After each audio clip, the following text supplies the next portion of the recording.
Olá, boa tarde a todos. Eu sou a professora Valéria Magalhães, a coordenadora do GEPOM USP, e esse é mais um evento do nosso ciclo de debates Nordestes, iniciado no ano passado com outras palestras, e esse ano em especial, em função do evento da pandemia, nossas palestras estão sendo online, e a primeira delas vai ser com o professor Paulo Fontes, da Universidade Federal do Rio de Janeiro. Já vou apresentá-lo, mas inicialmente eu quero agradecer ao Paulo por estar aqui. A gente já queria fazer essa palestra há muito tempo, era para ter sido presencial, mas o nosso campus não tem previsão de retorno enquanto a pandemia não recuar. Então, esse evento agora, a partir desse ano, ele também é uma parceria entre o GEPOM e o Centro de Estudos Migratórios da Missão Paz. Também agradeço à Missão Paz, em especial José Carlos, que é o editor da revista Travessia, mas que também organiza os eventos junto com a gente, pela parceria, pela ajuda e pela transmissão do evento nas diversas plataformas, tanto do GEPOM quanto da Missão Paz. Esse ciclo de debates também ele é uma consequência de um projeto que eu coordenava com financiamento da FAPESP, que era um mapeamento dos estudos sobre as migrações do Nordeste para o Sudeste que utilizavam metodologias qualitativas, em especial. Bom, agradeço também, além do Paulo, do Centro de Estudos Migratórios, o pessoal da parte de comunicação da Missão Paz, o Arthur, a Isabela, que estão aqui com a gente, mas também ao setor de multimídia da EASH pela transmissão do IPTV USP. Paulo Fontes, que é um colega de trabalho já há muitos anos, é atualmente professor da Universidade Federal do Rio de Janeiro, professor do Departamento de História. Ele foi professor também da Fundação FGV. Ele foi pesquisador e professor visitante de diversos, como, por exemplo, de Duke, em universidades na Alemanha, em vários outros institutos importantes, e o Paulo também, essa é uma das razões pelas quais ele está aqui, ele conhece como ninguém as migrações do Nordeste para o Sudeste, é autor deste livro, que tem uma tradução em inglês, ganhou prêmios, inclusive no exterior, chamado Nordeste em São Paulo, Trabalhadores Migrantes e São Miguel Paulista. São Miguel Paulista é um bairro da Zona Leste de São Paulo, considerado, o Paulo depois pode falar isso melhor que eu, como a Bahia em São Paulo. A gente combinou o seguinte, que nós faríamos, a primeira etapa seria a apresentação do Paulo, e partiria de uma pergunta que eu vou fazer, que é uma pergunta mais geral, aí ele vai fazer uma exposição sobre isso, e depois a gente vai abrir para perguntas. Então, quem quiser fazer pergunta, é só anotar no chat, nos comentários do Facebook, tanto na plataforma do GEPOM, quanto na plataforma do CEM, do Centro de Estudos Migratórios, que a gente vai anotando e aí faremos as perguntas em bloco. Paulo, é um grande prazer ter você aqui. Eu conheço o seu trabalho, sei que você, como ninguém, fez uma pesquisa super importante sobre essas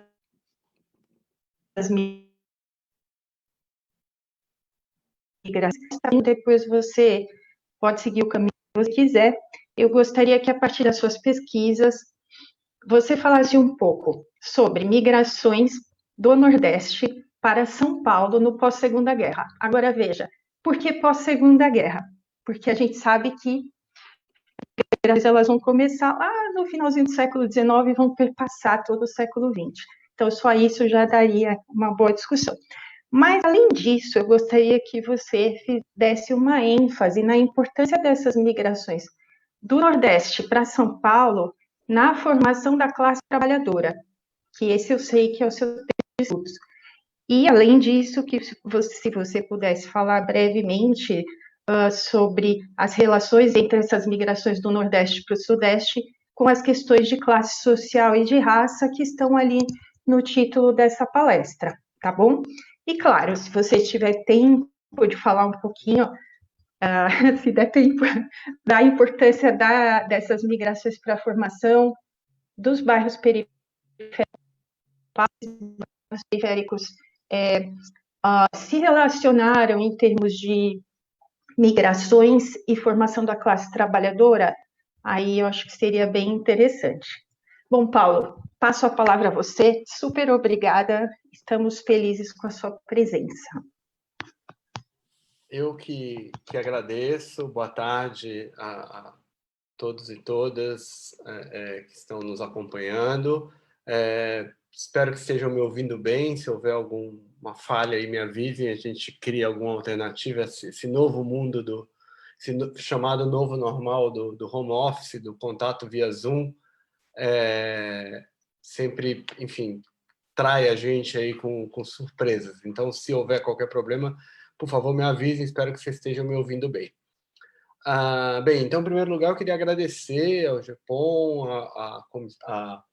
ao Centro de Estudos Migratórios Missão Paz. Eu tenho um apreço muito grande pelo CEM, o Centro de Estudos Migratórios, lugar onde eu pesquisei bastante lá um tempão atrás, quando eu estava fazendo minha pesquisa de mestrado e doutorado. Então, é uma satisfação muito grande estar aqui. Agradecer em particular a Valéria pela insistência no convite. A gente tem trocado bastante figurinha já há algum tempo, né? Ela tem bastante interesse nessa temática, em particular depois que que a USP Zona Leste se consolidou e a Valéria foi trabalhar lá. Ela tem tido um papel muito relevante ali, o GEPOM, nessa agenda de pesquisas. Então, queria agradecer muito a Valéria, agradecer também o Zé Carlos e a todo o pessoal aí da infraestrutura que está permitindo que a gente possa fazer essa transmissão. Muito obrigado mesmo, é uma satisfação muito grande, um prazer estar aqui conversando com vocês. Bem, a pergunta da Valéria dá muitas horas, né? Assim, é quase dá para ser meio Fidel Castro aqui. Então, vou tentar ser mais pontual, tentar ser mais direto ao ponto, para a gente poder, enfim, ou a Valéria fazer alguma outra pergunta, se for o caso, ou abrir, a Valéria, Zé Carlos, quem quiser, ou abrir e abrir para perguntas do público, que eu acho que é o que, enfim, esse tipo de transmissão permite de uma maneira maior, mais ampla, e vale a pena a gente aproveitar esse recurso. Bem, então é uma pergunta muito longa, eu vou tentar resumir alguns pontos que eu acho que são fundamentais. Bem, primeiro, depois eu posso falar um pouco mais especificamente do meu trabalho, das minhas questões, que tem a ver, obviamente, com os pontos que a Valéria perguntou, mas eu acho que, assim, primeiro constatar que o meu trabalho e esse trabalho que a Valéria e outros pesquisadores têm desenvolvido nos últimos anos, né, eles trazem para a gente uma temática que foi relativamente negligenciada ao longo da história das ciências sociais. Não é que não haja estudos sobre migrações nordestinas, especialmente nas ciências sociais, na demografia, mas no campo da história, por exemplo, esses estudos são muito recentes, durante muito tempo isso foi um tema não tocado, embora as imigrações, especialmente as imigrações italianas, portuguesas, espanholas, fosse um tema já longevo na história e nas ciências sociais, as chamadas migrações internas, elas careciam, e acho que ainda carecem, ainda é um campo muito grande a ser explorado, de estudos mais sistemáticos. Então, acho que o meu trabalho, a minha contribuição, né, e acho que o relativo impacto que ela teve tem a ver com isso, de tentar dialogar com essa temática das migrações de uma perspectiva só um instantinho aqui, desculpa. Para essas coisas de home office é fogo, né? Porque chegou o homem da instalação. Eu fiz mudança de casa recentemente, essa semana, e o homem da net chegou bem no horário da live. Então, realmente era de. Mas, enfim, voltando aqui, espero que não dê nenhum problema aqui na conexão. Mas, como eu dizia, né, eu acho que o meu trabalho ele se enquadra, então, um pouco nesse campo de tentativa de renovação, de fazer um trabalho, como disse a Valéria, aí, no sentido um pouco mais qualitativo dessa questão das migrações. E aí, é um pouco surpreendente, né, que as migrações tenham sido, as migrações nordestinas, as migrações internas, tenham essa carência, digamos, de estudos, né, essa relativa carência de estudos. Porque é um fenômeno social muito impressionante, né? Se a gente pega do ponto de vista quantitativo, né, as migrações rurais do campo para a cidade no Brasil, a partir justamente da Segunda Guerra Mundial, a partir dos anos 40, 50 e se prolongando até os dias de hoje, mas com muito mais força entre os anos 40 e início dos 80, vamos dizer assim, nesses 40 anos, né? Se a gente pega justamente esses 40 anos, esse período entre o fim da Segunda Guerra Mundial e o ano de 1980, os números variam, mas chega-se a dizer que quase 40 milhões de pessoas entre 30 e 40 milhões de pessoas teria saído do campo e vindo para o ambiente urbano, vindo para as cidades, né? Esse é um número espetacular, se a gente olha, né? Significa que uma Argentina toda deixou o campo e veio para o mundo urbano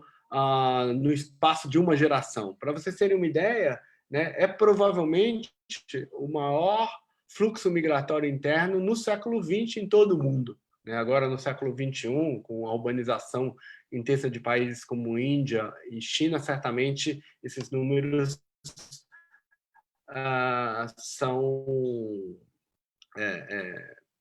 foram ultrapassados. Mas se a gente pega o século XX, é uma migração quantitativamente muito expressiva, como eu disse, provavelmente é a migração mais expressiva no planeta, né? E muito rápida. Né? No espaço de uma geração, a gente tem um volume de urbanização e de migração que em países como os Estados Unidos, para dar um outro exemplo de um país onde tem uma migração interna relevante, se levou o dobro ou o triplo do tempo.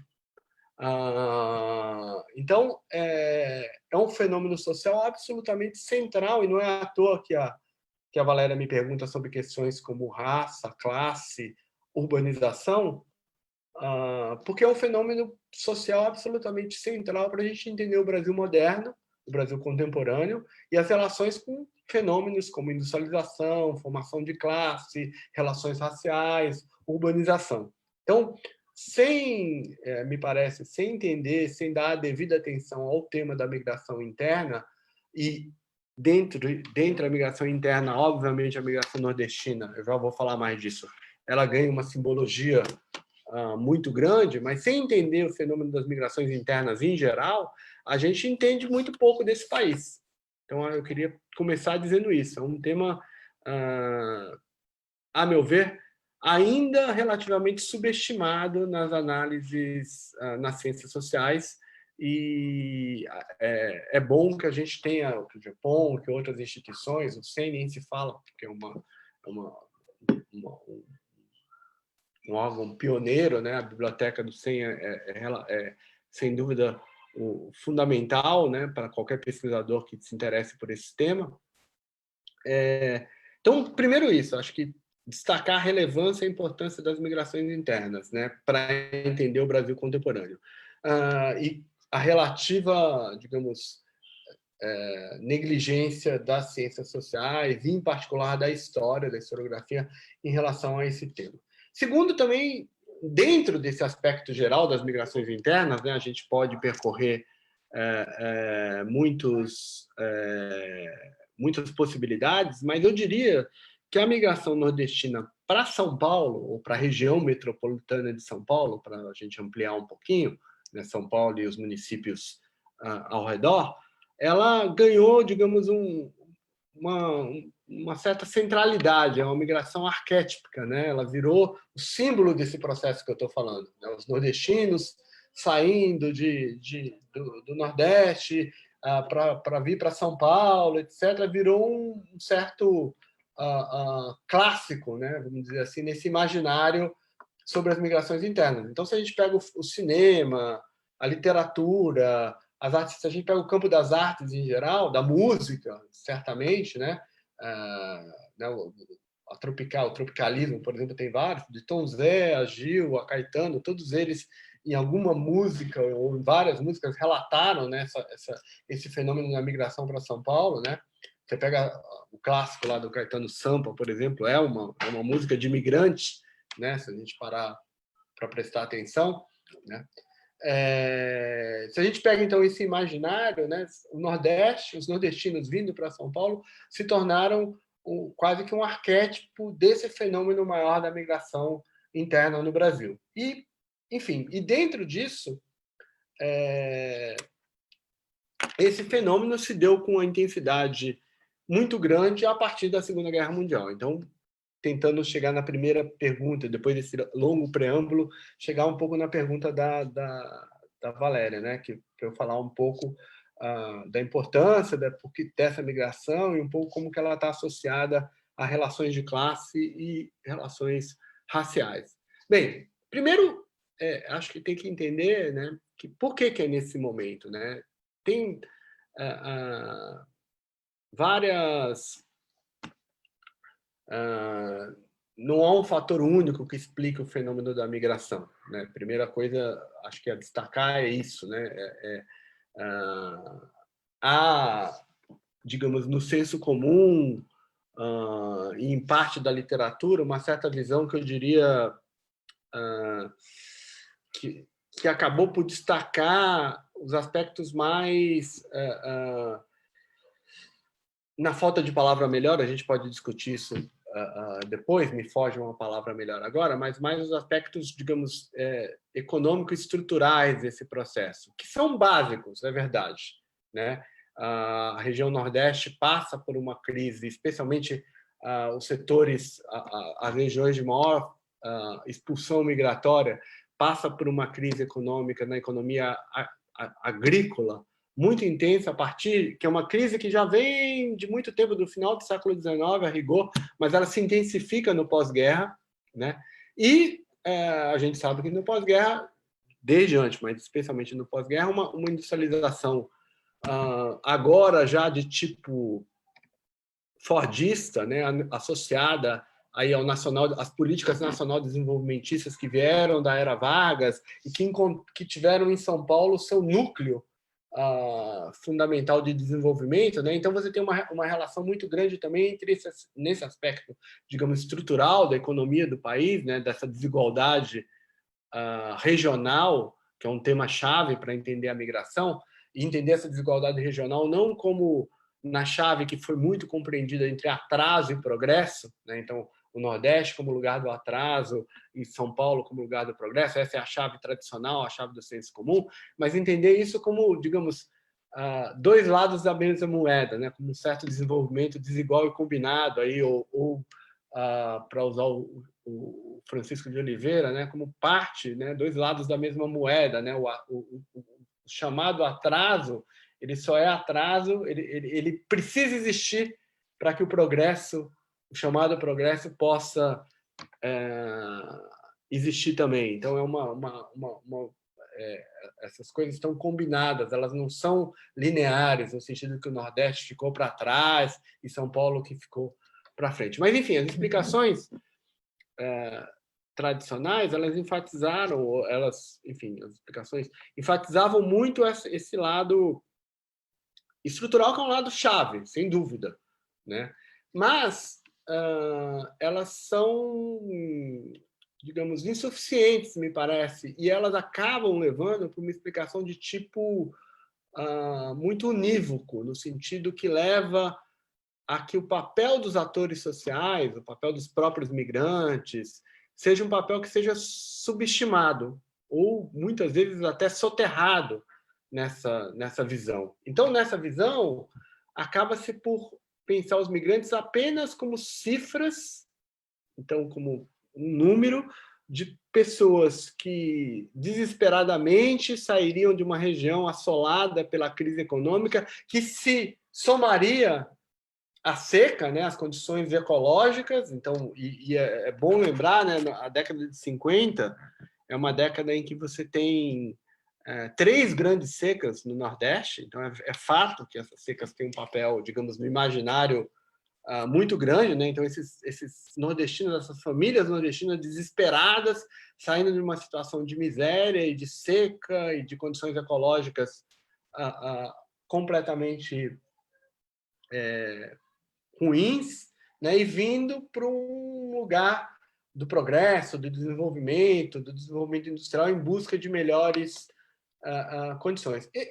Eu não estou dizendo que isso não existiu, só estou dizendo que isso é uma visão absolutamente limitada do processo e que acaba por tirar aquilo que na história a gente chama de agência, né? Tirar a ação dos próprios migrantes. Nessa visão, eles são apenas, digamos, quase que vítimas passivas, sem ação nenhuma, que apenas respondem a estímulos econômicos e ecológicos, como se eles não tivessem vontades, estratégias, articulações, redes sociais, né? Então, quando eu comecei a estudar, e eu fui estudar, digamos, justamente essa primeira geração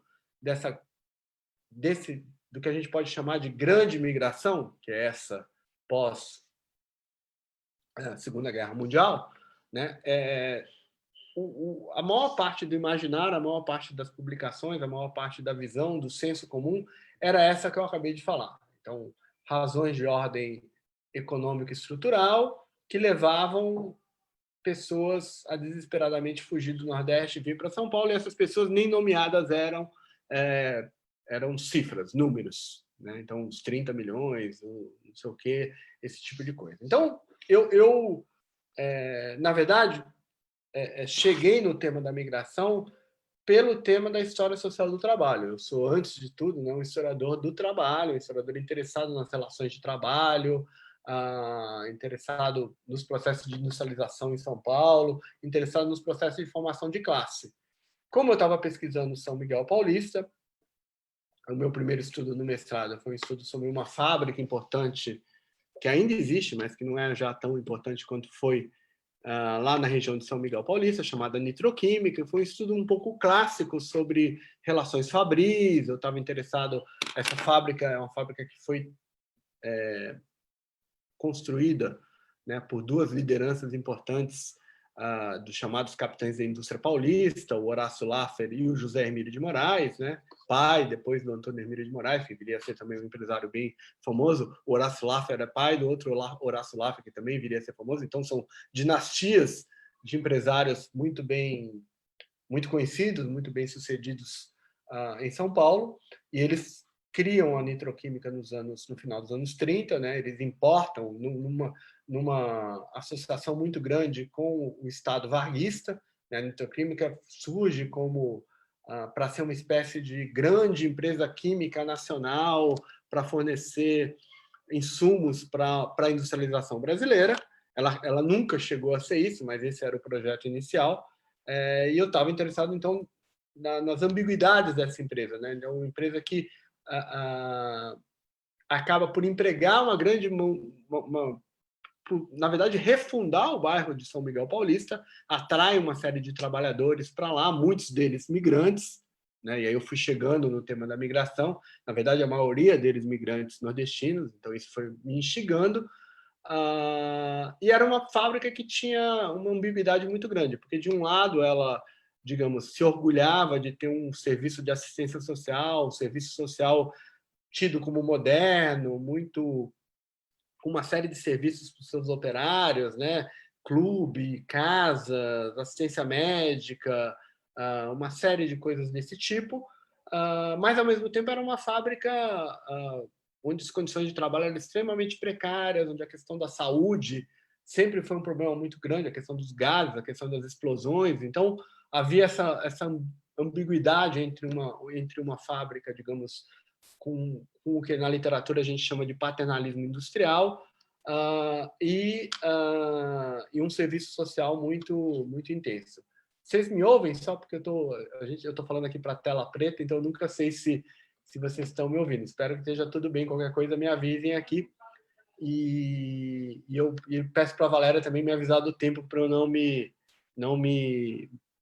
alongar por demais. Mas, enfim, voltando então à nitroquímica. Então, eu estava interessado nessa ambiguidade entre uma fábrica com essas condições de trabalho péssimas, ao mesmo tempo com uma política chamada de paternalismo industrial, e como que nesse meio de campo, né, entre uma coisa e outra, nasceu um movimento de trabalhadores muito forte, muito intenso, já nos anos 40, né? A nitroquímica começa a ter, enfim, greves, movimentações sociais.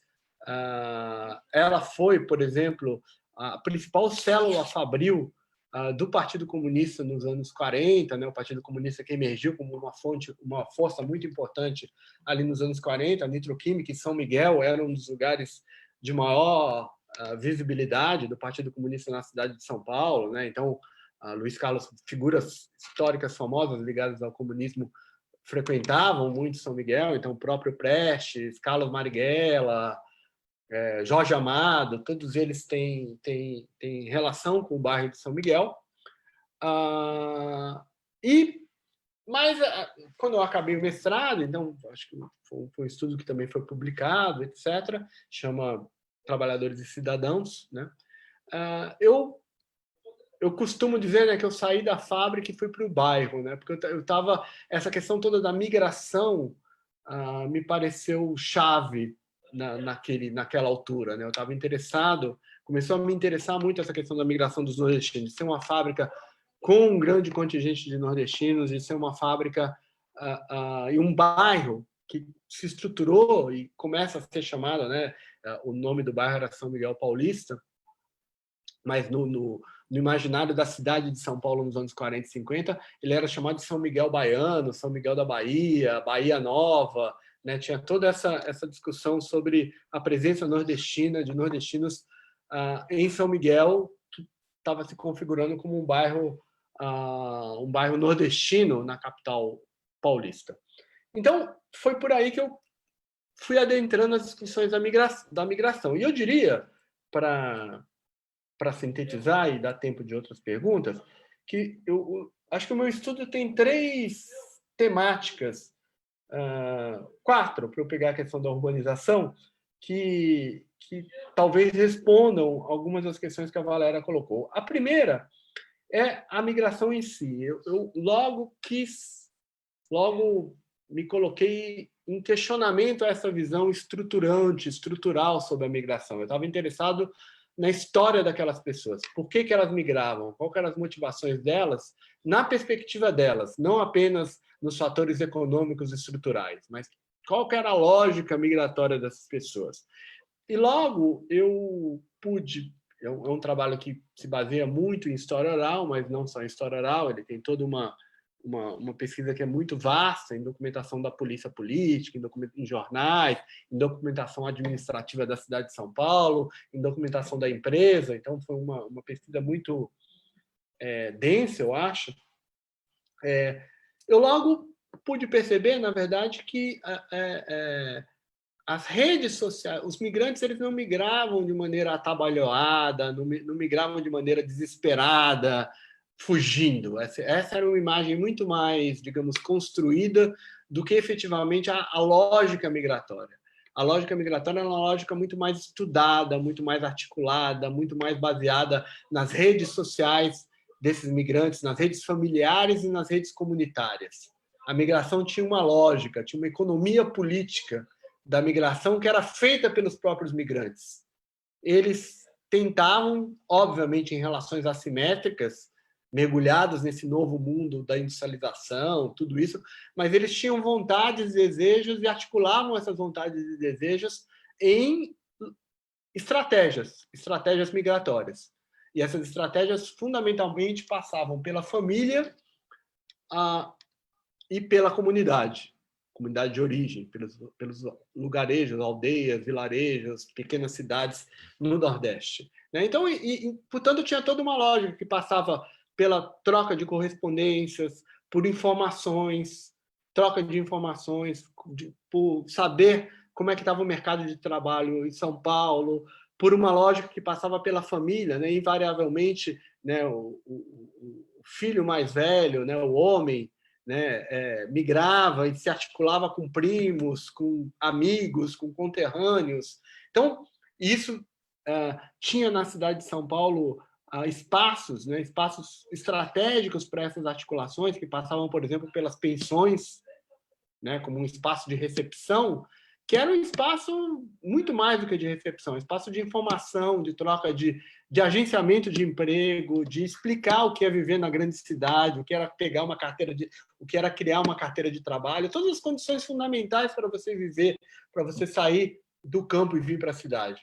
Então tinha uma rede muito complexa, muito ampla, muito sofisticada de relações entre esses migrantes, né, que, como eu disse, passava fundamentalmente pela família e pela comunidade de origem, que articulava esse processo migratório, que para entender a migração precisa entender essas redes, precisa adentrar essas redes. Isso, de certa forma, é até hoje. Né? Se você pensa a cidade de São Paulo, né, nos anos que eu estudei mais a própria configuração urbana da cidade, para começar a entrar um pouco na outra pergunta da Valéria, tem a ver com isso. Né? Em São Miguel, você tinha as ruas que eram as ruas dos piauienses, as ruas que eram as ruas dos baianos. Né?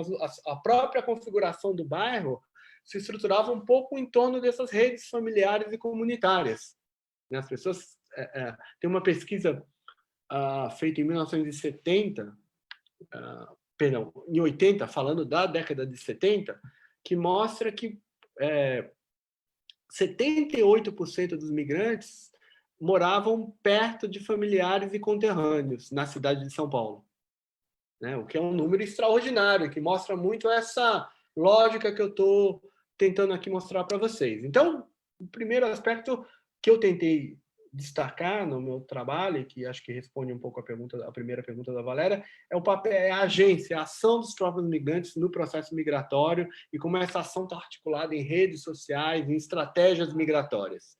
E entender a migração, entender o lugar do migrante, é fundamentalmente procurar entender essas lógicas e essas estratégias. A segunda questão passa pela questão, digamos, eu vou falar da questão de classe daqui a pouco. Vou começar um pouco pela questão do que a gente poderia chamar de uma certa racialização dos migrantes, né? Dos migrantes nordestinos.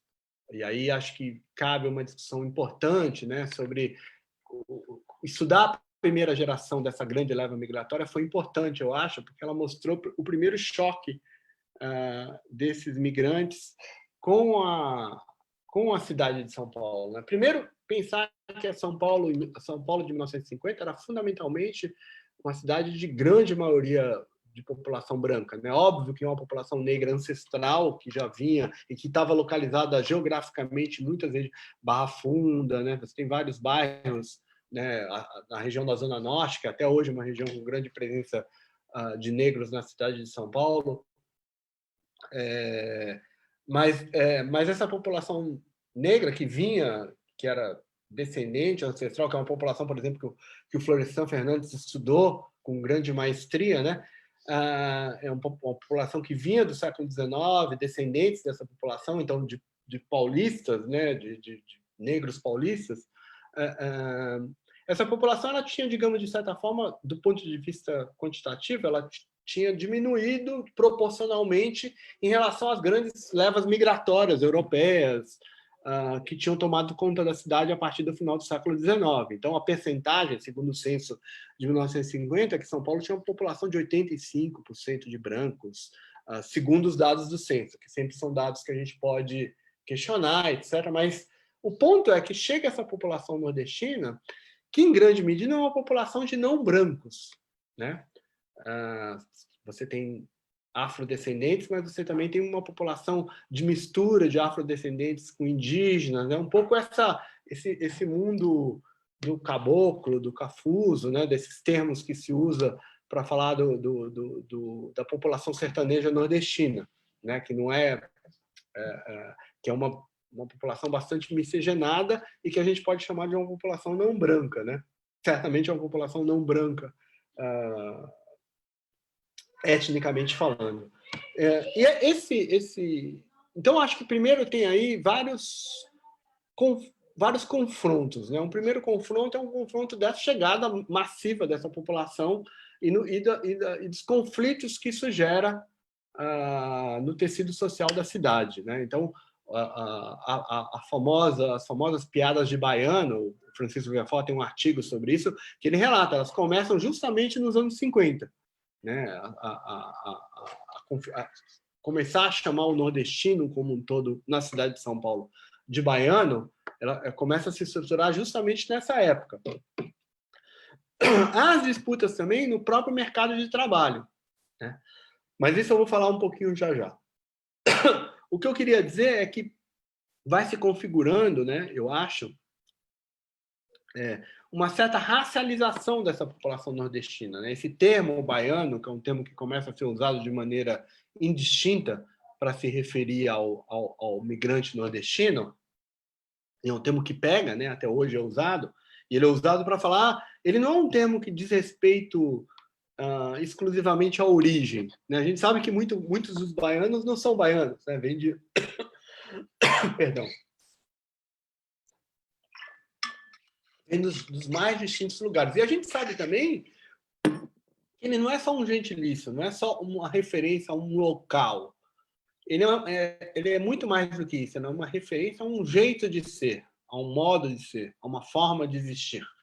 Ele se relaciona à roupa, ao sotaque, ao jeito que a pessoa fala, ao jeito como ela se refere aos outros, aos costumes. Ele tem digamos, uma dimensão antropológica muito mais ampla do que o local de origem. Um baiano branco, uma pessoa que vem da Bahia, branca, de classe alta, ela não vai ser chamada de baiano em São Paulo no sentido que as pessoas atribuem o baiano, né?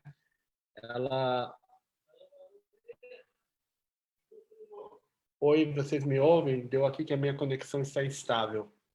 Algum problema? Está tudo certo? Me ouvem? Tá. Então eu vou seguir aqui. Então eu estava falando dessa questão da racialização dos nordestinos. Então, o baiano, né, esse termo que passa a ser usado e que é um termo invariavelmente pejorativo, né, ele é recebido de uma maneira muito tensa na comunidade imigrante, né? E aí acho que cabe lembrar que os anos 50 é o momento em que a ideia de Nordeste é uma ideia que está se consolidando, né, no imaginário nacional, né? Tem toda uma discussão sobre quando que o Nordeste é inventado, né? A gente pode pensar assim, uma invenção do Nordeste. Tem toda uma literatura sobre isso que vai buscar lá nos intelectuais, né? Desde do Euclides da Cunha, passando pelo Gilberto Freire, né? Eu acho que essa literatura é incrível, é excepcional, muito interessante, mas ela acaba, às vezes, por desprezar o papel que as migrações tiveram na própria construção da ideia de Nordeste e do que é ser nordestino, né? Esses migrantes, quando chegavam aqui, eles não se julgavam nordestinos. Ele era o cara do vilarejo X, ele era o cara do vilarejo Y. No máximo, a referência dele era uma referência estadual. Eu sou pernambucano, eu sou cearense, eu sou baiano, né? Ele vira nordestino em São Paulo. Esse é o meu ponto, a partir dos anos 50. E ele vira nordestino muito em função de uma reação a esse teor pejorativo que é construído em torno da ideia do baiano, a ideia do nordestino. Virar nordestino é uma valorização da sua condição migrante, é uma valorização da sua experiência, em contrapartida ao conflito, ao teor pejorativo que era e que ainda é atribuído ao migrante, né? Então, há uma construção social da ideia de Nordeste, da ideia de nordestino. Eu costumo brincar, né? As pessoas que são de São Paulo, do Rio, elas não são sudestinas, né? São toda a região sudeste, mas ninguém fala eu sou sudestino, né? Não existe essa identidade, né? Isso é bom para a gente lembrar que nordestino, não é uma coisa essencial que existe por si, né? Ela é uma construção histórica, uma construção cultural, uma construção social, e eu diria que os anos 50 e os migrantes nordestinos de São Paulo são chave, são fundamentais para entender essa construção. Tá? Então, e essa construção passa, sim, por um determinado tipo de racialização, que passa pela cor da pele, mas não só, né? Ela tem dimensões, passa por um diverso conjunto de dimensões que a gente pode explorar depois, se vocês tiverem, se der tempo e tiver interesse. E passa fundamentalmente, aí eu respondo já rapidinho a outra questão, passa fundamentalmente por uma questão de classe, né? Ser nordestino está muito associado ao trabalho braçal, a um determinado, ao que nos anos 50 se dizia ser operário, né? A ser trabalhador, tá? No sentido que a gente dá mais nos dias de hoje, né? A ser trabalhador. E o tipo de mercado de trabalho que emergiu nos anos 50, 40 e 50, contribuiu para isso, né? O grande nicho de mercado de trabalho para os nordestinos naquele período foi no setor secundário. Foi na indústria de transformação, e foi na indústria da construção civil. Esses foram os grandes nichos que os nordestinos ocuparam nos anos a partir da Segunda Guerra Mundial. Então, ser nordestino ficou cada vez mais associado à ideia de ser trabalhador, né? Tanto do ponto de vista pejorativo, tanto do ponto de vista dos setores de classe média, dos setores que desvalorizam e desvalorizavam o trabalho braçal, né? Quanto do ponto de vista dessas comunidades imigrantes, que usam o ser nordestino como uma valorização também do trabalho, uma valorização da ideia de que nós somos aqueles que construímos essa cidade, que construímos o progresso desse país, né?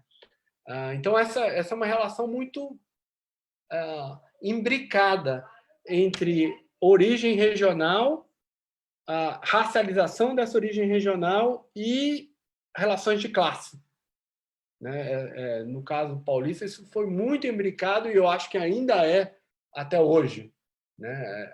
Ainda permanece essa imbricação, embora o trabalho industrial, etc., tenha mudado muito, tenha diminuído muito, etc. E, por fim, só para responder a questão da urbanização, né?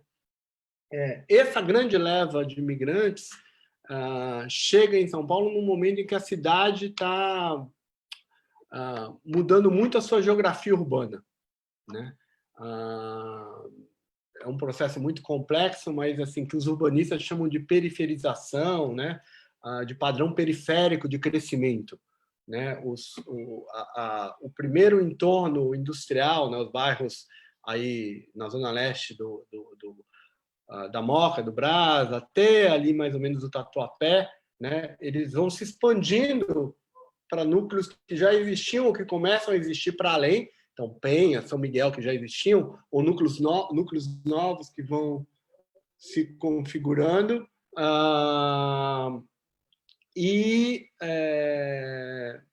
Perdão, só um minutinho. Isso acaba por ser essa leva de imigrantes vai ocupar justamente esse espaço periférico, né?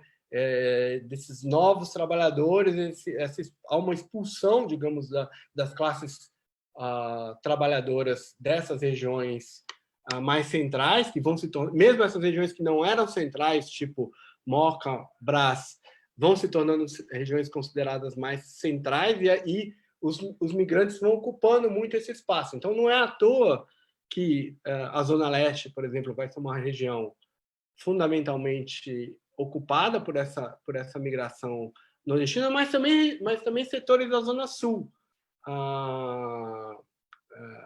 Um novo eixo de industrialização que começa ali na Zona Sul, na região de Santo Amaro e além. Enfim, então, sim, a migração tem muito a ver, também está umbilicalmente articulada com o processo de a reorganização do espaço urbano de São Paulo a partir aí dos anos 40 e 50. Eu me prolonguei muito, desculpa, espero que tenha dado para ouvir, mas tenha conseguido sintetizar aí muita coisa, mas a pergunta era muito longa, dá margem para eu falar demais, então vou me calar um pouco por aqui. Obrigado e vamos adiante. Então, Paulo, nós agradecemos a sua participação, foi incrível, você deu um panorama bastante completo, claro, completo dentro do que a gente pode falar desse tema que é gigantesco, para quem que eu acho que queira entender um pouco dessas migrações nordestinas, mas também o que é ser migrante no Brasil. Acho que tem alguns elementos bem importantes que você tocou, que eu passo para o José Carlos, para ele fazer as... Ui, não está me ouvindo? Vocês podem me dar só 2 minutos? Não, estou ouvindo. Vocês podem me dar só 2 minutinhos? Tem um problema aqui em casa, eu preciso de 6 minutos? Sim, daremos esses 2 minutos. Enquanto isso, eu vou fazendo alguns comentários aqui na live, enquanto você volta. Bom, tá legal. Pode ser? Ok. Desculpa. Então, para quem está assistindo a live, enquanto o Paulo retorna, houve alguns comentários.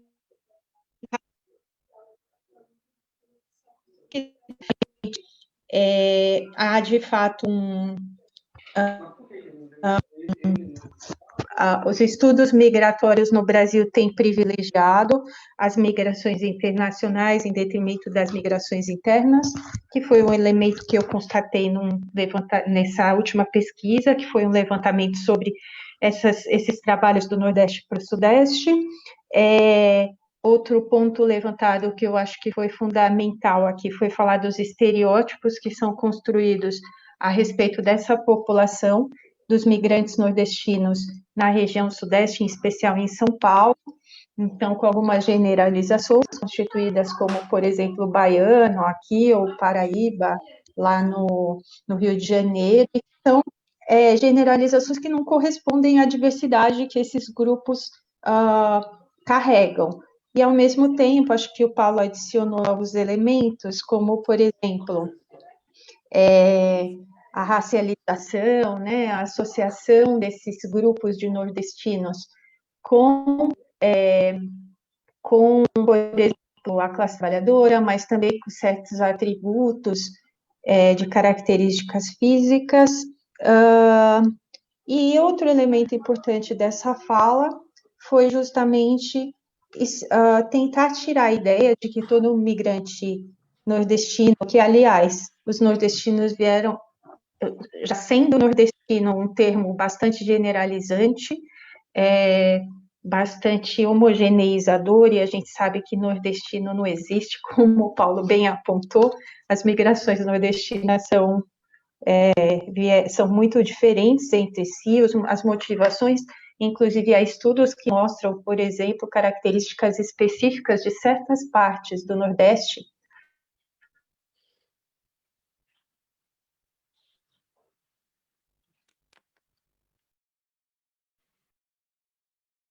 Para trabalhar na cana, e do Maranhão para algumas regiões de São Paulo, então são fluxos migratórios muito diferentes entre si, que são todos colocados em uma categoria considerada como a categoria dos nordestinos. E muito bem dito também pelo Paulo, muito explicada essa ideia de que isso do ser nordestino, que foi também explicado em muitas teorias, mas gostei muito de você ter enfatizado o papel das migrações nessa construção do ser nordestino, né, do que é o nordestino. Talvez a minha pergunta fosse para você agora um pouquinho mais essa ideia. O José Carlos vai apresentar algumas outras perguntas para você. Tinha uma outra coisa aqui que eu gostaria que talvez você explorasse um pouquinho mais.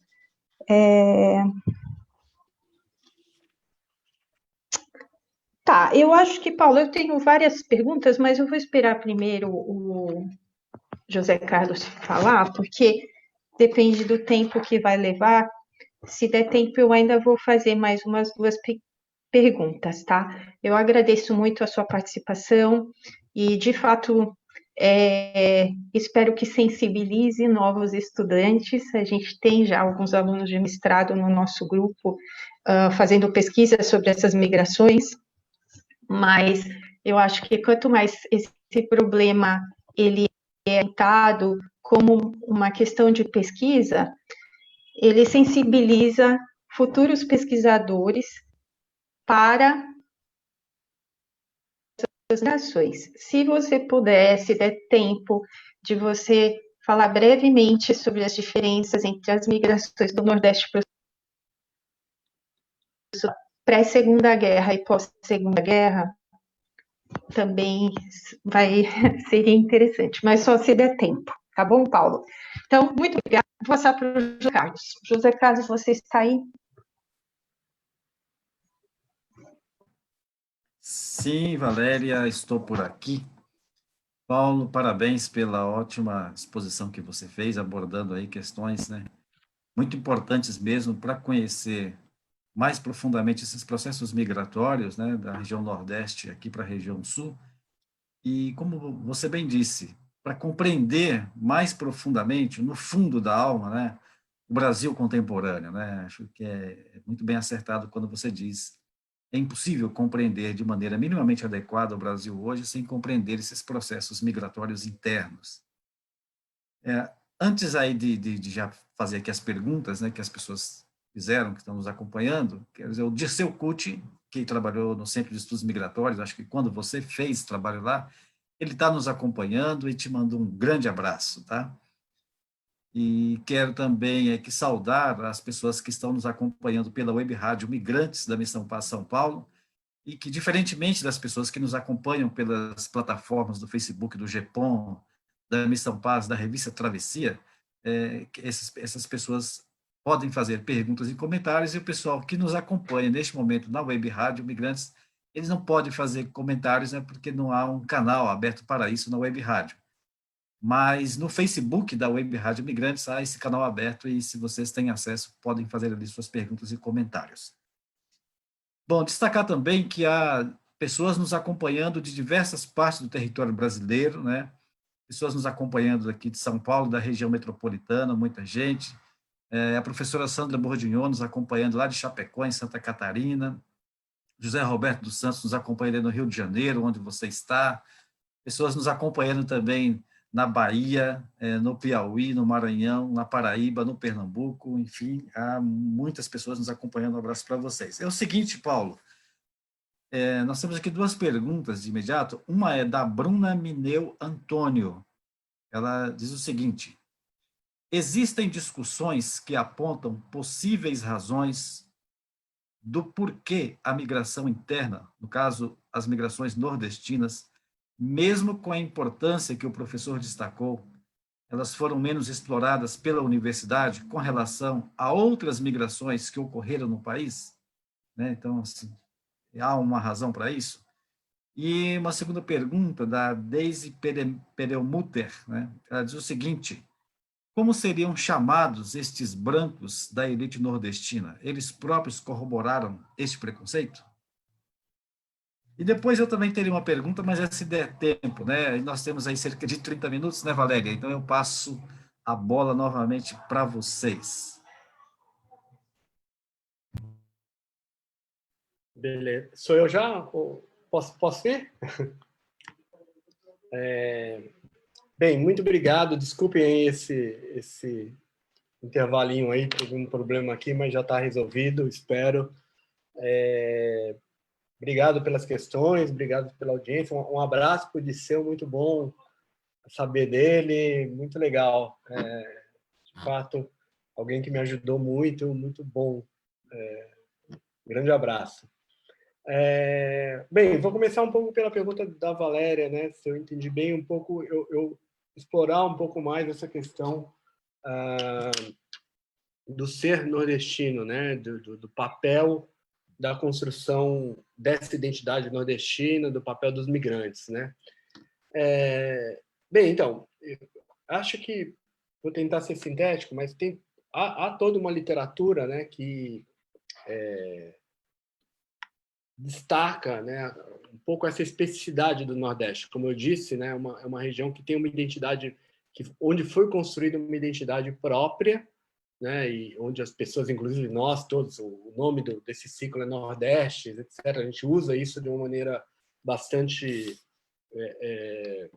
corriqueira, né, Nordeste, nordestinos, e essa literatura destaca muito o papel, digamos, como eu disse, das elites, dos setores intelectuais, né, dos literatos. Então, vem desde lá a Euclides da Cunha, então, nos sertões, né, toda a ideia do sertanejo, o nordestino é, antes de tudo, um forte, né, aquele imaginário um pouco rústico, mas ao mesmo tempo autêntico, forte. É um imaginário que foi ressignificado várias vezes na cultura popular. Se a gente pega o Luiz Gonzaga, né, enfim, junta aquele imaginário um pouco com o imaginário do cangaço, né, dos anos 30, né, Lampião, essa coisa toda. Isso foi, como eu disse, ressignificado na cultura com Luiz Gonzaga nos anos 40 e 50, não à toa um dos compositores e músicos mais populares do país, justamente nesse processo de migração, né? Ele é uma espécie de voz desse processo de... Várias das músicas do Luiz Gonzaga são músicas de imigrantes, né? Que se relacionam com a migração, mas a própria figura do Luiz Gonzaga é uma figura que remete a esse, digamos, arquétipo, de um determinado arquétipo do que é ser nordestino. Então, o meu ponto, e essa literatura, portanto, dava destaque ao Euclides da Cunha, ao Gilberto Freire, à literatura regionalista dos anos 30, né, Jorge Amado, Graciliano Ramos, ou mesmo ao papel do Estado a partir dos anos 40 e 50. Né? Nos anos 40 e 50, o Nordeste passa a vir uma questão... Essa questão toda do desenvolvimento regional, da desigualdade regional, vira uma questão política importante, né? Se a gente for pensar que a Sudene ou o Banco do Nordeste são criados nos anos 50, no governo JK, tendo aí o Celso Furtado, que é um nordestino, que é alguém, um paraibano, né? Alguém que veio do Nordeste como mentor, né? dessas instituições, né? Havia ali nos anos 50 essa questão do Nordeste, né? O que é o Nordeste. E o meu ponto é um ponto, digamos, mais teórico, né? Essa literatura toda ela tendeu a ver a formação do Nordeste e do nordestino muito de cima, então muito a partir das elites intelectuais, muito a partir do Estado, muito a partir das ações e pouco a partir da experiência dos próprios, especialmente dos próprios migrantes nordestinos, que, como eu disse, a meu ver, eles ressignificaram o conteúdo dessa palavra Nordeste. Então, é isso, né? O Nordeste ele existe e não... O Nordeste e os nordestinos eles existem e não existem ao mesmo tempo. Né? Eles existem porque, obviamente, são um construto social, cultural, ao qual todos nós nos referimos. Então, obviamente que ele existe. Mas o meu ponto é chamar a atenção para que ele é um construto. Ou seja, num certo sentido, ele é uma invenção. Invenção não no sentido de mentira, mas no sentido de algo que foi social e culturalmente, historicamente construído. Que isso é importante a gente atentar. Não sei se respondi, Valéria, mas é por aí um pouco que eu penso. E, portanto, a história social, a história vista a partir de baixo, né, da perspectiva desses migrantes, me parece fundamental para entender essa questão do ser nordestino. Tá? Isso adquiriu muitos outros conteúdos dos anos 50 para cá. Estou falando dos anos 50, mas, obviamente, que no próprio Nordeste, no imaginário cultural, isso tudo foi ganhando outras e outras camadas. Né? Eu só estou atentando que é ali nos anos 40 e 50 que, digamos, essa ideia ela se populariza de vez, vamos dizer assim. Né? Eu localizo ali esse momento chave. Né? Bem, a pergunta da Bruna, né? Por que os nordestinos foram menos estudados do que outras migrações? Né? Bem, eu lembrei, você estava perguntando, o Zé Carlos estava contando, eu lembrei daquele ditado nigeriano, né, Yorubá, né, se os, como que é? Se os,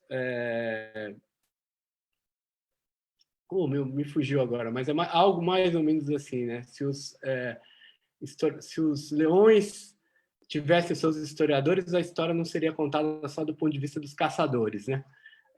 O ditado é mais ou menos isso, mas que quer dizer um pouco isso, né? Eu acho que tem a ver com uma certa condição de subalternidade durante muito tempo dos migrantes nordestinos, né? Vale essa mesma lógica, vale se a gente for pensar na história dos afrodescendentes no país, etc. Né? São os grupos mais subalternizados, né? E não à toa os grupos que articulados com a classe trabalhadora, que são a classe trabalhadora no país, né? Então, eles, não que os outros, claro, os italianos, os espanhóis, os portugueses, os imigrantes foram fundamentais, inclusive, na história do movimento operário. Eu não estou dizendo, obviamente, que ali também tinha muito trabalhador, mas são grupos que atingiram, digamos, onde uma certa elite desses grupos pôde, digamos, pleitear e forçar no mundo acadêmico a construção de uma história, de uma narrativa histórica, que é uma narrativa histórica fundamental, inclusive, para a construção da própria identidade desses grupos. Todos esses grupos prezam muito a história, até por razões práticas, às vezes, para conseguir o passaporte que eles querem para ter a cidadania europeia, por exemplo, né, em momentos mais recentes.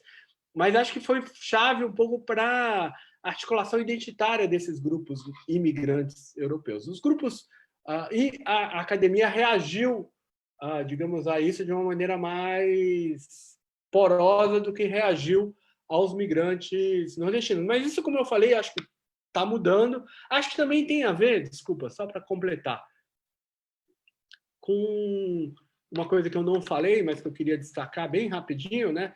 Que esse imaginário que eu falei, construído sobre os nordestinos, esse imaginário que acaba colocando-os na condição de cifras e de vítimas, ele tem um outro lado ruim, que tira a ação desses migrantes, ele tem esse outro lado ruim, que é colocá-los numa situação de passividade.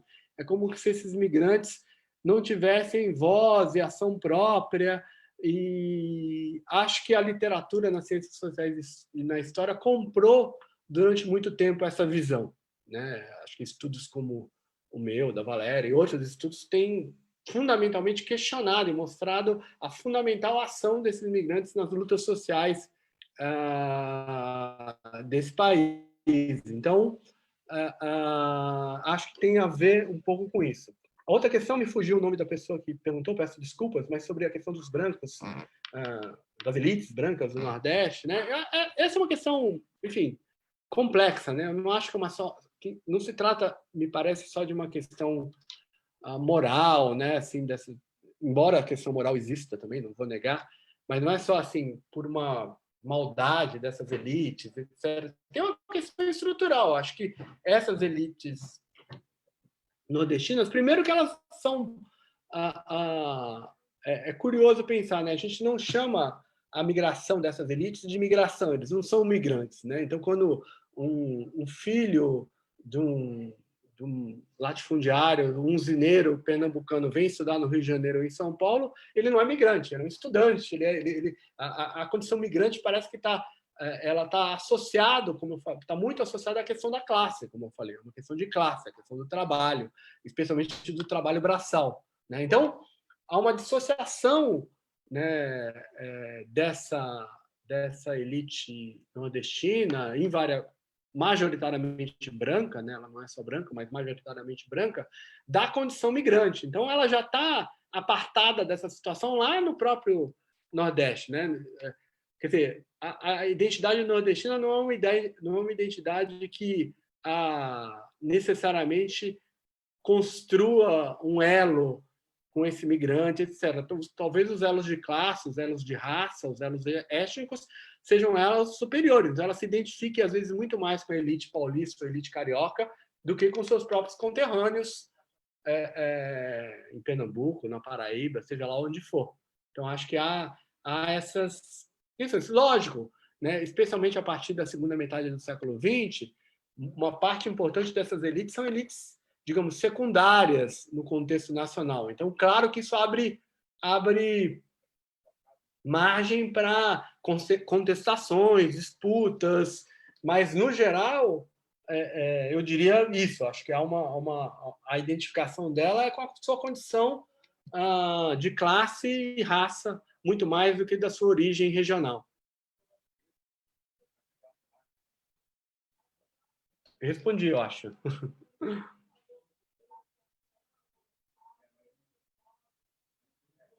Me ouvem? Desculpa.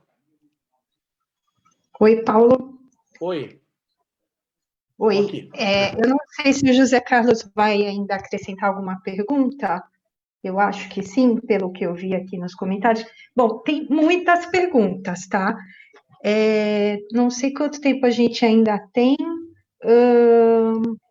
mas... Temos cerca de 20 minutos ou um pouquinho mais. Tá. Ô, José Carlos, você quer juntar todas as perguntas? Junto, sim, pode ser já. Obrigada. Bom, então, Paulo, aqui nós temos mais 4 perguntas e há diversos comentários. Eu agradeço a todas vocês e todos vocês que estão fazendo comentários. Já também aproveito para dizer que a palestra do Paulo ficará, sim, gravada nas páginas do GEPON, da Missão Paz, da revista Travessia, e possivelmente também será reapresentada na TV USP. Tá? As perguntas, Paulo, então, são 4. A Sara Sulamita, ela diz o seguinte: vocês acham que está ocorrendo uma migração inversa São Paulo-Nordeste por conta da Covid-19? Segunda pergunta é da Andréia Moreira. Como você vê essa associação entre nordestinos e trabalho com as categorias consideradas essenciais neste momento? Estou entendendo aí as categorias sociológicas, né, do ponto de vista mais amplo do conjunto das ciências sociais. Uma pergunta do Felipe Honorato. Há alguma hierarquização social ou laboral dentro da comunidade de imigrantes nordestinos? E, por fim, a pergunta da Daisy Pedelmutter, que foi aquela que fez a pergunta anterior, que você não se lembrava o nome, né? A Daisy. Ela, na verdade, está pedindo, se houver tempo e você puder compartilhar algumas pérolas da sua pesquisa, do tipo: como que a primeira geração de imigrantes nordestinos percebiam nós, entre aspas, sulistas? É isso. Muito grato a vocês todos e todas que estão participando, há muita gente nos acompanhando aí ao vivo neste momento. Tá bom, vamos lá, então. Perguntas difíceis, não sei se eu vou conseguir, mas vou tentar ser sintético para dar tempo de ter mais alguma rodada aí de perguntas. Então, os fluxos migratórios, eu não estudo muito migração contemporânea, né? Então, o Zé Carlos, a Valéria são pessoas mais capacitadas do que eu para responder essas perguntas mais contemporâneas. Eu vou tentar falar algumas coisas que eu acho, mas qualquer coisa a Valéria e o Zé Carlos podem me corrigir ou complementar. Até os anos 80, tradicionalmente, né, se fala que a partir dos anos 80 você tem uma diminuição, anos 80, né, 80 para 90, começaria a haver uma diminuição, digamos, do fluxo migratório do Nordeste para São Paulo, embora ele nunca tenha se interrompido, mas, digamos, proporcionalmente em relação ao que ele teria sido entre os anos 50 e 80, a partir dos anos 90 a gente veria um fluxo, digamos, menor em termos de intensidade dessa migração. Muita gente argumenta que nos anos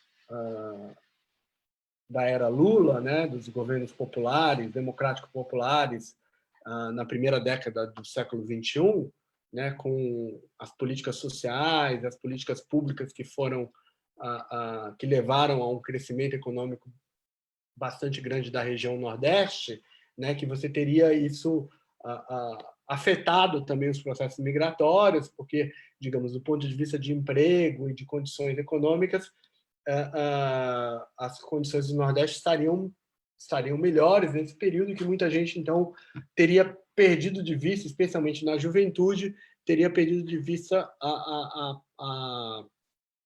a migração como uma alternativa, já que não, ela seria menos necessária do ponto de vista econômico, né? Além do que, também do ponto de vista cultural e educacional, porque se ampliaram possibilidades de universidades no próprio Nordeste, etc. Então, muita gente argumenta isso, e que aí eu não sei te dizer o que aconteceu a partir, digamos, da segunda década do século XXI, com a crise econômica, especialmente a partir de 2015, 2016, essa crise econômica, política, social que a gente está, infelizmente mergulhado, e com, enfim, com dificuldade de respirar, aí, para usar uma metáfora muito contemporânea. Então, não sei te dizer em que medida a migração mudou nesse período bem mais recente, e menos ainda eu saberia dizer sobre o impacto da Covid, né, da pandemia nesse processo. Realmente não tenho dados, não sei te dizer. Tudo que eu vou falar aqui é um pouco impressionista. Eu tenho a impressão que algumas pessoas, sim, há um certo fenômeno de fugir da grande cidade, né? Mas eu não sei te dizer se isso é significativo estatisticamente, etc. A questão dos trabalhadores do Nordeste, do trabalho essencial. Eu não sei se é trabalho essencial como categoria sociológica ou se é trabalho essencial do ponto de vista do trabalho essencial aqui da pandemia, né? Então, eu tinha entendido que era da pandemia, mas aí o Zé Carlos falou como categoria sociológica, então não sei. Mas eu diria, né, que várias das categorias essenciais nesse período da pandemia são compostas, de fato, aqui em São Paulo, aqui no Sudeste, né, em São Paulo, no Rio, são de fato compostas por trabalhadores e trabalhadoras nordestinos e nordestinas, ou de origem nordestina e nordestina. Então, há assim, alguma correlação. Se a gente pega, vou dar um exemplo mais que eu conheço um pouquinho mais, né? Os exemplos do trabalho doméstico, né? Que ganhou grande repercussão, né? Nesse momento que está todo mundo, ou a maioria das pessoas, esteve em casa durante muito tempo, né? Né, o trabalho doméstico é um exemplo interessante que eu não toquei muito antes, mas que remete a uma discussão de gênero que eu acho que é fundamental, né? Porque as mulheres, e voltando um pouco aí para a história, né? Que é a praia que eu navego, né? As mulheres nordestinas que chegaram na década de 40, 50, 60 e 70, né? 50 e 60 principalmente, né? Encontrar no mercado de trabalho, se os homens encontravam emprego na indústria e na construção civil, prioritariamente, as mulheres não encontravam esse mesmo emprego, né? Há um fechamento da indústria ao emprego feminino nesse momento. A indústria têxtil, que era uma indústria que empregava massivamente mulheres até então, é uma indústria que está entrando num certo declínio. Claro que há emprego, mas ele não é um emprego massivo como havia sido em décadas anteriores. Na década de 70, isso vai mudar um pouco. O emprego industrial se amplia para a mulher migrante, mas na década de 50 e 60, não. E um espaço que é muito ocupado pelas mulheres nordestinas vai ser, sim, o trabalho doméstico. Isso gera uma tradição, né? uma relação que, enfim, persiste até os dias de hoje, né? A gente pode falar mais sobre isso se vocês quiserem, mas esse é um tema muito interessante e muito pouco estudado ainda, né? Essa relação entre migração, trabalho doméstico e trabalhadoras domésticas, né? Uma outra categoria essencial onde a presença de nordestinos ou filhos de nordestinos é muito intensa e que tem a ver com a precarização do trabalho, né? Esse trabalho de aplicativos, né? Das plataformas, né? Os entregadores, por exemplo, né? Você pega, por exemplo, essa liderança interessantíssima que surgiu dos entregadores, né, que fez até o break dos aplicativos, né, a greve dos aplicativos, dos trabalhadores de aplicativo, o Paulo Galo, ele é filho de trabalhadores nordestinos, né? Ele é tipicamente um filho de alguém com esse perfil que eu estou falando. Então, sim, acho que aqui há um campo ainda muito a ser estudado. Eu não sei falar muito mais do que eu falei, mas acho que sim, há uma relação com essa questão dos trabalhadores essenciais. Muito interessante essa questão da hierarquização, né, na comunidade nordestina. Tem sim, também é algo ainda pouco trabalhado, eu diria, né? Acho que a gente pode pensar em nichos de mercado de trabalho onde os nordestinos se ocuparam ao longo do tempo, né? Eu falei muito da indústria, da construção civil, mas um outro nicho importante, aí mais no setor de serviços, aqui no Rio, então é bem forte isso, é o nicho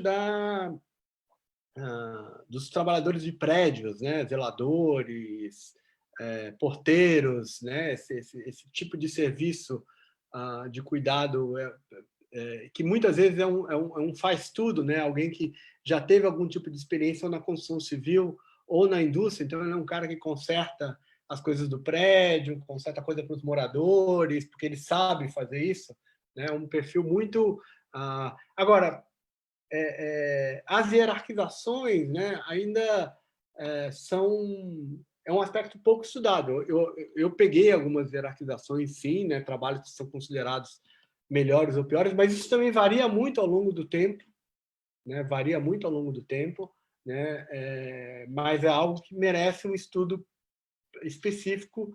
Eu também não saberia te dizer muito mais do que eu disse agora, não, mas é um tema bem interessante.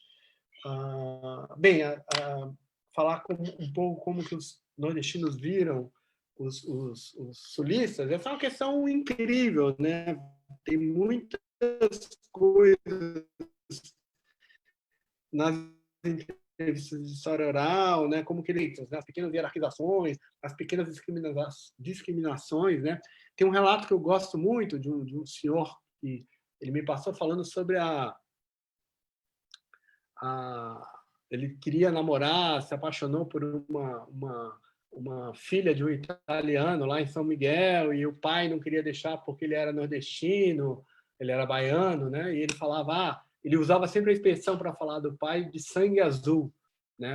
Como se o cara se colocasse, e era uma expressão irônica, né? Ele estava ironizando o cara, como se o cara quisesse como o cara se colocando numa posição superior, aristocrática, né? E o cara era um trabalhador como ele, né? Era um operário da nitroquímica. Então acho que a percepção digamos, das instituições, do preconceito, da disputa, ela está presente desde o início no imaginário dos migrantes, né? Há vários relatos sobre isso, como há também as distinções entre os imigrantes é muito forte, né? No início, em particular, né? Essa coisa de chamar de baiano é algo que dá margem a muita crise, conflito entre os próprios nordestinos que não querem ser chamados. Então, há, sim, várias camadas de distinções hierárquicas, tanto entre a comunidade imigrante, quanto da comunidade imigrante com a comunidade paulista. E quando a gente está falando da comunidade paulista, nós estamos falando também de inúmeras microcomunidades. Estamos falando dos migrantes, dos imigrantes e seus descendentes italianos, dos paulistas quatrocentões, portugueses, sírio-libaneses, japoneses. Então, há uma miríade, aí, um mosaico de relações que só muito mais estudo vai permitir a gente saber mais. Não sei se eu respondi, mas para dar tempo pelo menos de mais uma ou duas perguntas, não sei se dá. Ok, Paulo, muito obrigada. O José Carlos me disse que tem mais uma pergunta. Então, José Carlos, acho que a gente vai fazer essa pergunta, Paulo, e aí eu queria comentar algumas coisas que você falou aqui, e aí a gente encerra. Pode ser? Tá bom, beleza, tranquilo. Tá, José Carlos, vamos lá. Tá ótimo. Então, é uma pergunta da Karina Trindade, Paulo. Ela quer saber o seguinte: o Largo do Batata, durante muito tempo, foi considerado um ponto da cidade de São Paulo de grande presença nordestina.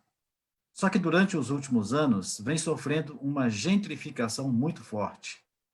Já existe algum levantamento que mostre para onde essa população, que vem sendo gradualmente marginalizada, está migrando? E aqui eu aproveito também aí depois, com você e a Valéria, para fazer um convite para uma próxima oportunidade, a gente dialogar com você novamente, porque acho que você tocou ali no início da sua fala sobre a questão da habitação, né? Então, um tema importante aqui é a política habitacional, aquele período em que você estudou e a política habitacional hoje, né? E que atinge, seguramente, principalmente os imigrantes, mas acho que é um tema aí para uma próxima live. Uhum. E desde já agradeço a todas vocês, a todos vocês que fizeram comentários aqui pelas páginas do Facebook e também que nos acompanharam pela Web Rádio Imigrantes da Missão Paz São Paulo. Obrigado. Bem, não sei se eu vou saber responder essa pergunta. Eu não sei dizer para onde essa população que habitava ali o Lago da Batata, que de fato é um desses espaços vinculados à história dos migrantes nordestinos, para onde essa população está indo. Eu suponho, né, que, como em outros momentos históricos, né, ela está, enfim, na medida que lugares se gentrificam, essas populações vão sendo expulsas para regiões mais distantes. Suponho que ali para, enfim, Taboão da Serra, aquelas regiões ali pela Corifeu.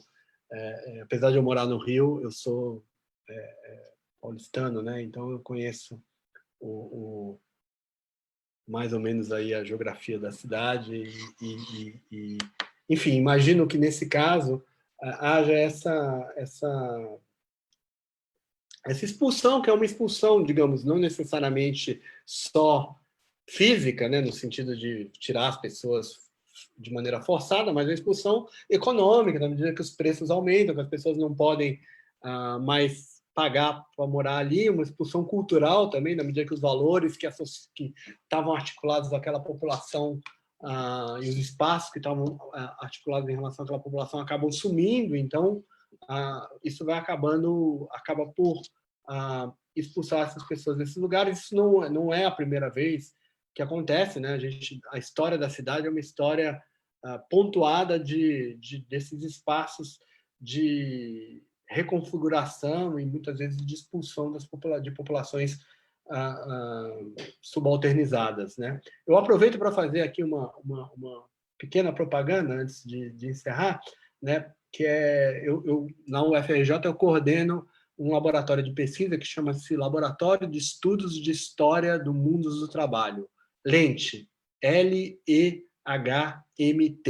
L-E-H-M-T, e o LEHMT tem um site que é o lehmt.org, né?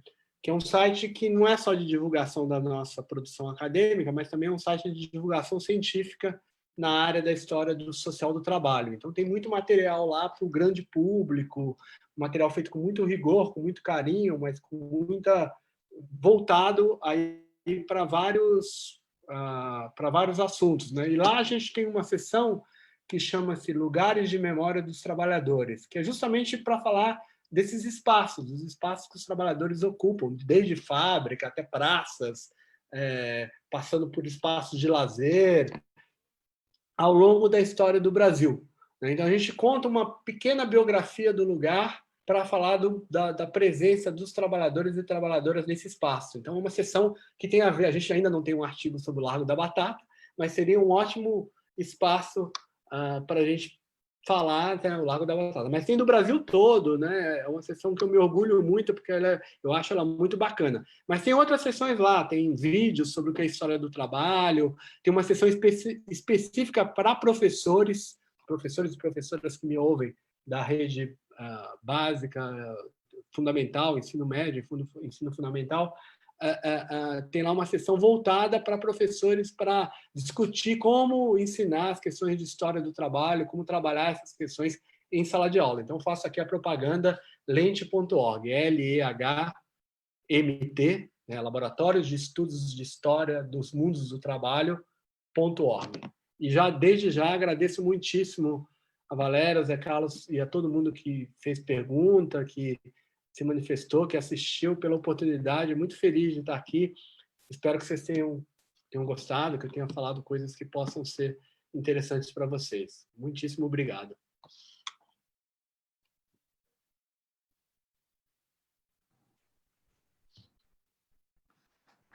Nós é que agradecemos, Paulo. Parece aí que nós tivemos um pequeno problema técnico com a Valéria, acho que o Zoom dela travou, e tomara que ela consiga restituir a conexão.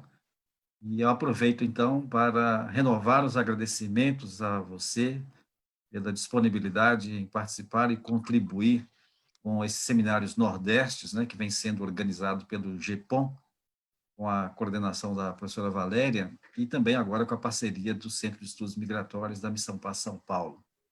Acho que foram muito ricas as abordagens que você apresentou, e talvez ao contrário, né, do que muita gente imagina, que você está falando da migração nordestina lá no pós-Segunda Guerra Mundial, mas durante a sua fala eu fui tomando nota aqui, várias questões, né, que você colocou, como essa questão da rede dos migrantes, né, essa questão um pouco aí, a complexidade de organização das próprias comunidades de imigrantes, ela ainda é muito contemporânea hoje também, e não só entre os migrantes nordestinos, né, mas também entre os migrantes internacionais que estão aqui. Então, por um lado, há essas questões estruturadas ligadas à política e à economia, mas há também essas questões da história cotidiana de imigrantes, que sim, elas informam, né, como andam as histórias mais abrangentes e estruturais.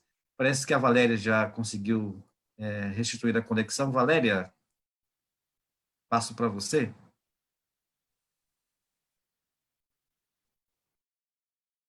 A Valéria, acho que não voltou. Voltou? Bom, enquanto ela volta, então, acho que é um pouco isso. Aproveitar também para agradecer, né, aí ao Miguel Almada, da Web Rádio Migrantes, que está voltando, proporcionou aí a transmissão pelo Web Rádio. Agradecer ao Arthur e à Isabela, agradecer aos padres coordenadores da Missão Paz, o padre Paulo Paris, o padre Antenor e o padre Irmani, que sempre abriram esse espaço para nós, e, é claro, toda o pessoal do GEPOM também. Aí eu passo para a Valéria, já restituiu a conexão.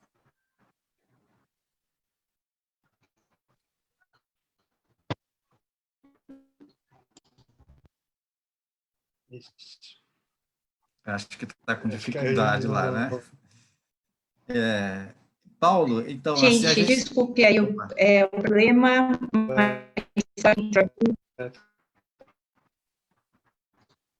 consegue me ouvir? Está cortando um pouco, mas a gente consegue, vamos ver aí. Enquanto a Valéria faz a reconexão, se você quiser fazer Sim?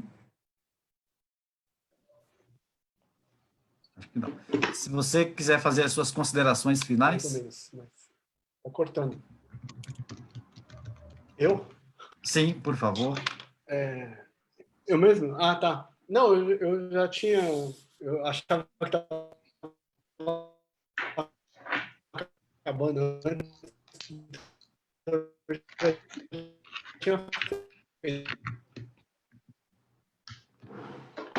Mas eu posso repetir. Eu queria, de novo, agradecer o convite do GEPOM. Muito grande estar aqui com vocês, depois a Valéria e a Carlos, que me convidaram mais diretamente. Agradecer o pessoal da infraestrutura aí que permitiu que a gente pudesse conversar, e agradecer ao público e dizer que eu estou à disposição. Já falei um pouco aqui do site lá do meu trabalho lá na UFRJ, né, do lente.org, e estou à disposição para parcerias, para a gente pensar novas oportunidades. Esse é um tema, enfim, que me interessa,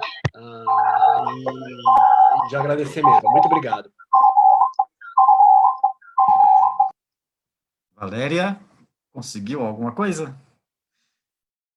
Bom, acho que não. Então, nós é que agradecemos, e eu aproveito para convidar vocês que nos acompanharam nessa live de hoje com o Paulo, aproveito para convidá-los e convidá-las a participarem amanhã do seminário Diálogos no 100, das 15 às 16h30, aqui por este mesmo canal. Será feito com a professora Maria Aparecida de Moraes Silva, da Universidade Federal de São Carlos, e ela vai falar sobre, o tema é diálogos impertinentes, né? Esse entre parênteses, diálogos impertinentes, debates sobre direitos humanos, a partir do relatório Jader Figueiredo. Então, estão todos convidados e convidadas, e eu passo para a Valéria, que conseguiu restituir a conexão. Gente, tecnologia tem dessas coisas, me desculpem, acho que estou de volta. Queria agradecer, então, agradecer a presença do Paulo. O Paulo é uma inspiração para os meus trabalhos, não só hoje, mas eu conheço o Paulo desde que eu estava no colegial, não só porque ele é um amigo, mas porque ele é irmão de uma grande amiga minha. E o Paulo também foi uma inspiração para eu ir para o campo das ciências sociais. Portanto, é um prazer estar aqui ouvindo você. Acho que foi muito enriquecedora a sua fala, principalmente para quem trabalha com imigração, mas que não tem ainda essa familiaridade com as migrações internas. Então, foi muito legal. E acho que amanhã, com a fala da professora Maria Aparecida, talvez nessa palestra às 15 horas, que será no Diálogos do SEM, que a gente vai transmitir simultaneamente no GEPOM e na Missão Paz, talvez algumas dessas questões reapareçam, das migrações internas, do trabalho do nordestino no Sudeste. Queria também reforçar algumas coisas que o Paulo falou, e uma delas seria justamente a questão de como o nordestino, essa categoria nordestina, ela é complicada, e aí eu acho que tocando nesse problema da classe social, isso fica mais complexo, porque, como qualquer processo migratório, essa identidade entre eu sou nordestino, eu não sou com quem eu me identifico, muitas vezes ela se separa mais do ser nordestino e fica mais próxima do ser urbano ou rural do que da ideia de nordestinidade. E os fluxos migratórios do Nordeste para o Sudeste, eles foram, em sua maioria, migrações de trabalho, mas também há muitas outras categorias, que são as pessoas que migram pelas redes familiares, mas também para estudos, mulheres que migram para estudar, e mais uma série de artistas e outras categorias aí.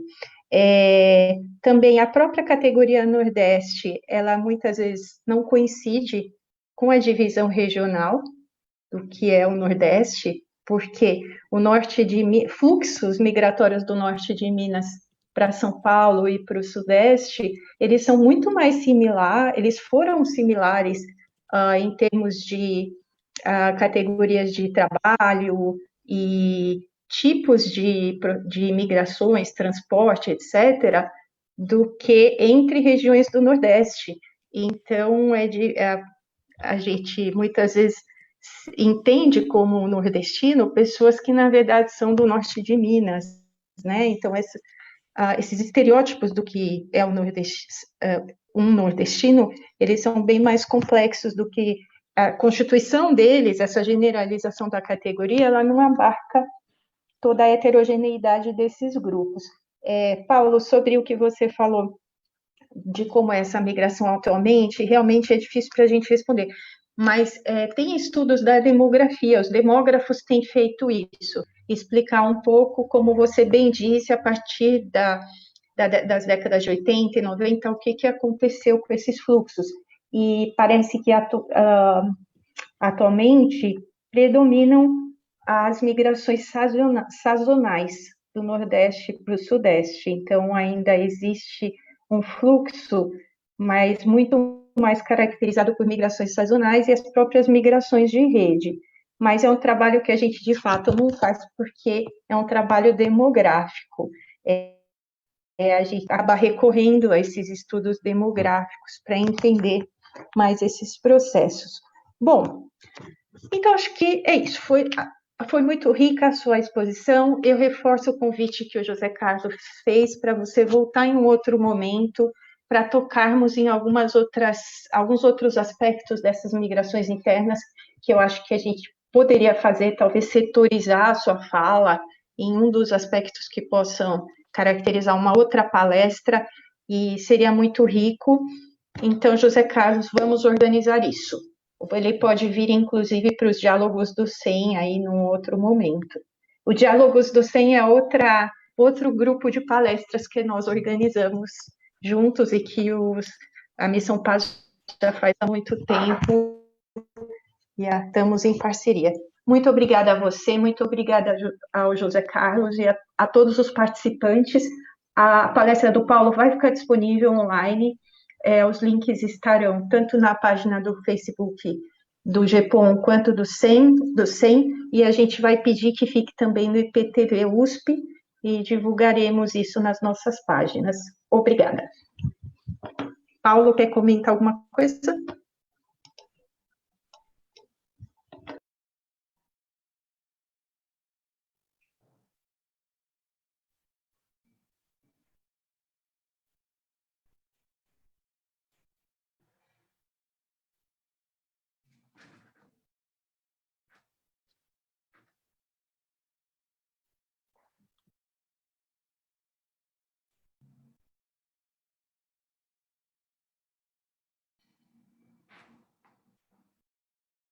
Bom, penso que aí deu uma travada geral. E eu reforço, então, os agradecimentos da professora Valéria a todos vocês, a todos vocês. E até a próxima. Acho que o Paulo voltou. Paulo? Voltei. Está A caindo e Valéria, vindo, mas eu voltei. a Valéria perguntou se você gostaria de comentar sobre mais alguma coisa. Não, só mais uma vez agradecer, está tudo ótimo. E será um prazer voltar em alguma outra oportunidade, de preferência presencialmente. Opa, será excelente. Já está convidado aí para esse seminário que a gente organiza mensalmente, que são os Diálogos no 100, e que, oxalá, o ano que vem a gente volte a fazê-los presencialmente, tá? Então é isso, um abraço para vocês todos e todas, e até amanhã, às 15 horas. Muito grato. Abraço. Obrigado. Tchau. Tchau.